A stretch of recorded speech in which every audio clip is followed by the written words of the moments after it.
Republic day నారీ శక్తి టీంలో drum వాయిద్యాలు వాయించింది ఎవరో కాదు, వీళ్ళందరూ.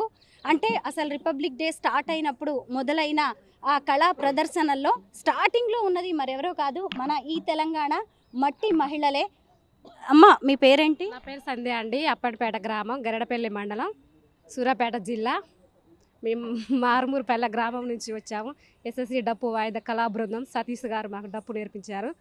మేము కూలి పని చేసుకునే వాళ్ళము, కానీ మాకు దేనికి ఆడవాళ్ళు వెనక ఉండకూడదని ముందు డప్పు నేర్చుకొని, దేనికి ఆడపడుచులు ముందు ఉండాలని డప్పు నేర్చుకున్నాము. మేము చాలా డప్పు ఒక కళా బృందము, అసలు ఒక కళలాగా ముందుకు వెళ్ళాలని మాకు అనిపించింది మేడం, డప్పు నేర్చుకోవాలని.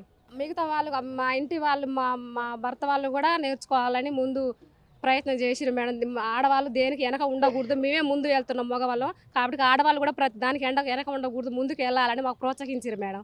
చాలా సంతోషంగా ఉంది మేడం. ఢిల్లీ వచ్చి ఈ ప్రోగ్రాం చేసిన మాకు ఈ అవకాశం ఇచ్చిన హరికృష్ణ సార్ గారు, మా భాస్కర్ సార్ గారు, సతీష్ సార్ గారు, ఎంఎస్ రావు సార్ గారు మాకు ఈ అవకాశం ఇచ్చారు. చాలా చాలా సంతోషంగా ఉంది మేడం. ఢిల్లీ వస్తాం అనుకోలేదు మేడం. మాకు ఈ అవకాశం వచ్చినందుకు మాకు చాలా సంతోషంగా ఉంది మేడం.